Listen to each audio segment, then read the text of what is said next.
वेदांता का demerger plan हुआ और स्थगित, नई डेडलाइन मार्च 2026। वेदांता रिसोर्सेज लिमिटेड, वेदांत रिसोर्सेज एलटीडी के ऐतिहासिक डीमर्जर विभाजन की समय सीमा में एक बार फिर बदलाव हुआ है। कंपनी ने इस प्रक्रिया को पूरा करने की अंतिम तारीख को बढ़ाकर मार्च 2026 कर दिया है। यह घोषणा कंपनी की ओर से बाजार नियामक सेबी SEBI को भेजे गए एक पत्र के माध्यम से की गई। क्या है पूरा मामला? वेदांता ने सितंबर 2023 में एक बड़े ढांचागत बदलाव की घोषणा की थी, जिसके तहत इसकी 6 अलग अलग व्यावसायिक इकाइयों को स्वतंत्र कंपनियों में विभाजित करने का प्रस्ताव था। इस डीमर्जर का मुख्य उद्देश्य प्रत्येक व्यवसाय के लिए एक स्पष्ट निवेश थीम बनाना और उनके अलग अलग मूल्यांकन को उजागर करना था। हालांकि यह महत्वाकांक्षी योजना अभी भी विभिन्न मंजूरियों का इंतजार कर रही है, जिसके चलते इसकी समय सीमा बढ़ाना जरूरी हो गया। किन मंजूरियों का इंतजार है? डीमर्जर प्रक्रिया को अंतिम रूप देने के लिए वेदांता को 2 प्रमुख हरी झंडियां हासिल करनी बाकी हैं।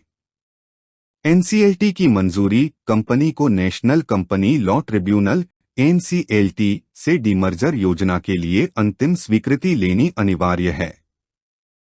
यह पूरी प्रक्रिया का सबसे महत्वपूर्ण चरण है।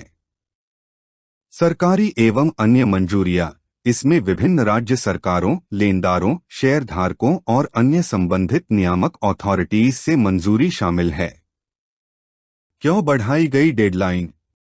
वेदांता ने अपनी रेगुलेटरी फाइलिंग में स्पष्ट किया कि यह समय सीमा उपयुक्त अधिकारियों से आवश्यक अनुमोदन, मंजूरी, सम्मति प्राप्त करने सहित डीमर्जर की सभी शर्तों के पूरा होने को ध्यान में रखते हुए निर्धारित की गई है। सीधे शब्दों में कहें तो सभी मंजूरियां समय पर नहीं मिल पाने के कारण कंपनी को यह कदम उठाना पड़ा। डीमर्जर के बाद कैसी होगी वेदांता की नई संरचना?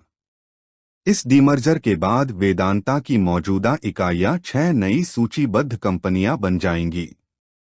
वेदांता लिमिटेड, मुख्य कंपनी एल्यूमिना और आयरन एंड स्टील नेगल बिजनेस पर केंद्रित।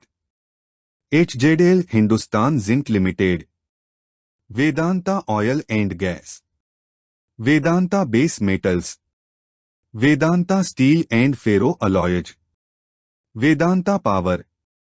निवेशकों के लिए क्या मायने हैं? इस डेडलाइन के बढ़ने का सीधा सा मतलब है कि निवेशकों को इन स्वतंत्र कंपनियों में सीधे निवेश करने का अवसर मिलने में अभी और समय लगेगा। बाजार इस बात पर नजर बनाए हुए है कि क्या यह विलंब वेदांता समूह पर अपने ऋण के बोझ को कम करने के दबाव को प्रभावित करेगा। फिलहाल सभी की नजरें NCLT और अन्य एजेंसियों से आने वाली मंजूरी पर टिकी हैं, जो इस महत्वपूर्ण कोऑपरेट रीस्ट्रक्चरिंग के भविष्य का रास्ता तय करेगी।